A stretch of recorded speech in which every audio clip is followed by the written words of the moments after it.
হামজা চৌধুরী এবং ফাহমিদুল ইসলামদের অংশগ্রহণের পরপরেই বাংলাদেশের পিছিয়ে পড়া ফুটবল দলটাকে নিয়ে স্বপ্ন দেখতে শুরু করেছিল এদেশের ফুটবল প্রেমীরা। তবে তাদের সেই স্বপ্নে জল ঢেলে দিয়েছে বাংলাদেশের ফুটবল সিন্ডিকেট, যে সিন্ডিকেটের কারণে অতীতে প্রবাসী বহু ফুটবলার দেশের হয়ে খেলার ইচ্ছে থাকলেও পরবর্তীতে খেলতে পারেনি।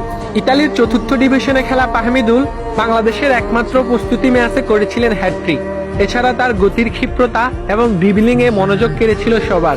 সেই ফাহমিদুলকে বাদ দেওয়া হয়েছে শুধুমাত্র বয়সের অজুহাতে, অথচ তার চাইতেও কম বয়সে বিশ্ব ফুটবল মাতাচ্ছে লামিন ইয়ামাল।